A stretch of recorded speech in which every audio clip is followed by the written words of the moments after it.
Whack-a-macabre, everybody. It is time for another one of these. Hey, I met this guy in this band episode. This is part 8.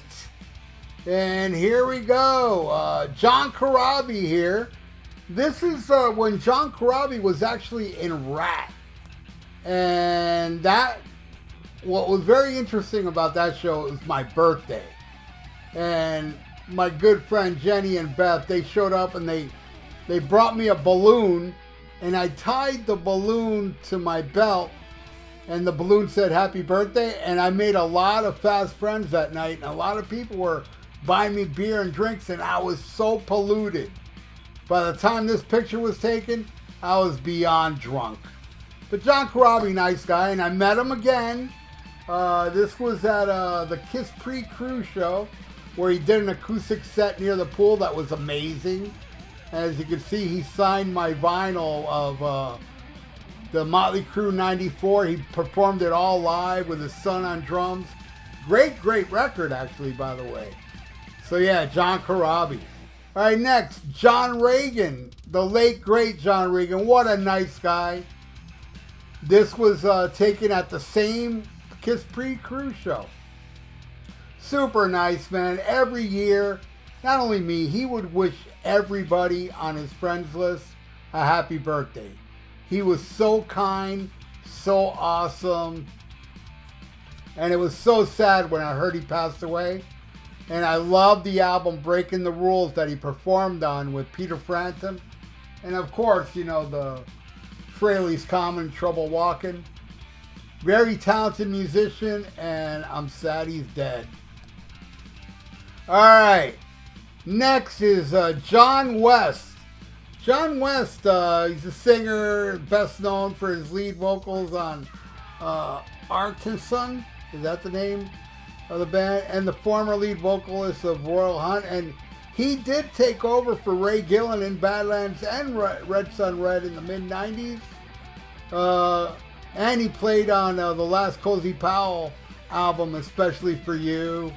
And he also sang on a track on Mark Ferrari's solo album, Guest List in 95.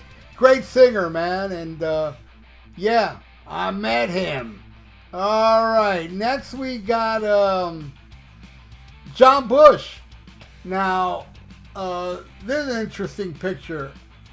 I met John Bush and I gave him this Bon Scott shirt because I know he loved Bon Scott.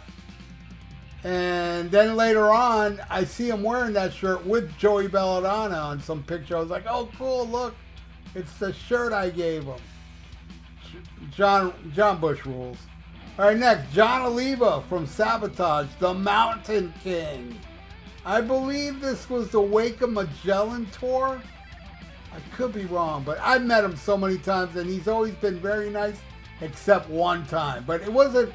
I didn't take it him being a dick to me. I saw him walk out of the Button South pissed off about something.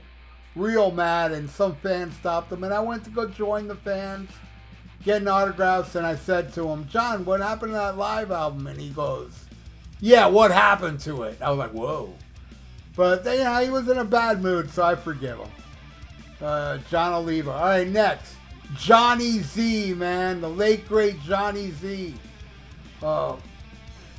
Fucking Metallica, Raven, Venom, Merciful Fate.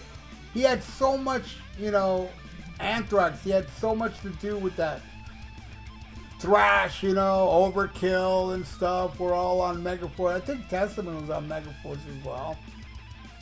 And this picture was taken at a Venom Inc. show. Venom Inc. played down here, and there was Johnny Z with Marsha. Marsha was alive then as well. So yeah, cool stuff, man. Johnny Z, may he rest in peace. Alright, next.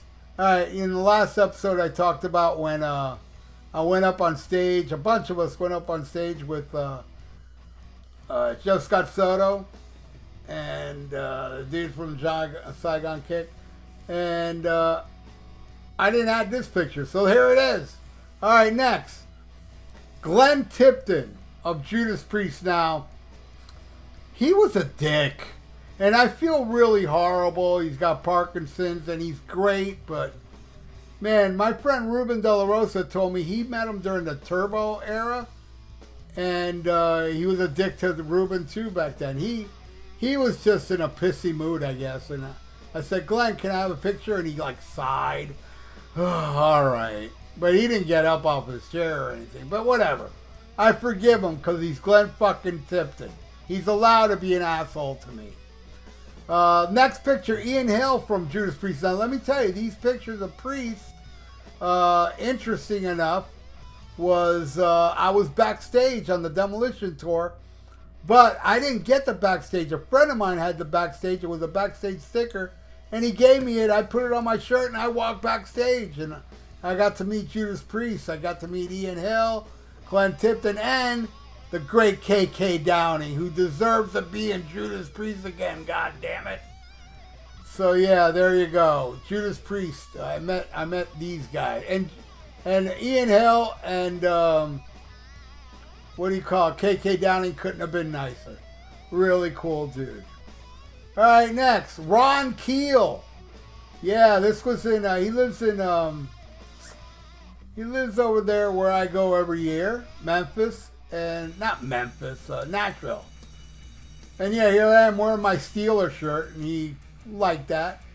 And then I met him again at a it was like one of these concerts they have always every year in Nashville before the Rockin' Pod. And my God, you can't really tell in this picture, but Ron Keel is super duper tall. That is one tall dude, man. Nice guy, man, Ron Keel. All right, next, the late great Kevin DeBro, man. Man, what a shame, man. This guy was the picture of health, and he died because of cocaine, which shows you it doesn't matter how fit you are. Don't fuck with cocaine after you're 50. Actually, don't fuck with cocaine at all. But hey, if you are, stop at 50, okay? Rest in peace, Kevin DeBro. All right, next. All right, not a rock star, but a wrestler. Kevin Sullivan. He was at the Rockin' Pod, and I snapped this picture with him. Super nice guy. And I remember Kevin Sullivan from way back in the day with, you know, the wrestling. I used to look at the wrestling back then. All right, next. King Diamond, the King Diamond Band. I did the meet and greet because I love King, man. I got to meet him and talk to him for a little bit. Not long, but long enough. And it was a dream come true to finally meet King Diamond. Always wanted to. The singer of my all-time favorite band, tied with 70 Sabbath, is 80s Merciful Fate.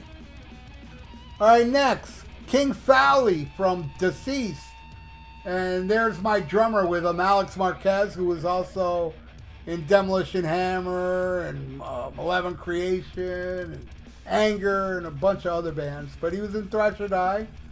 And here we are. This was in Philadelphia, and King came out to the show because we were opening for Vermont. And yeah, he's a cool dude, and I'm friends with him, and he played down here a few months ago in Miami. Awesome dude, awesome band. They got a new album coming out. Looking forward to it. All right, next, Millie from Creator. Hell yeah, this was when I saw them in Tampa. It was interesting because we were on tour, and we purposely flew into Tampa because Creator was playing up there with Midnight, and we had a friend pick us up at the airport. So after the tour, you know, we went to Tampa, we saw Creator at Midnight, and then we drove back home to Florida, which is a good 5-hour drive. So yeah, there you go. This was me with Millie. And I also met Millie again when they played with Exodus. This was years before that. And legend, man. He's a fucking legend. I love me some Creator. So there you go, part 8. There's many more parts to come on. I'm putting it early, either day 1 or day 2 every month. So stick around for next month where we'll do part 9. So thank you all so much for watching. I really do appreciate every one of you. And I hope you're subscribed to my channel. If not, please subscribe to my channel and ring that little notification bell. I would appreciate that. And like the video. It's good for the YouTube algorithms. So stay frosty, listen to Black Sabbath, and smack 'em a cob.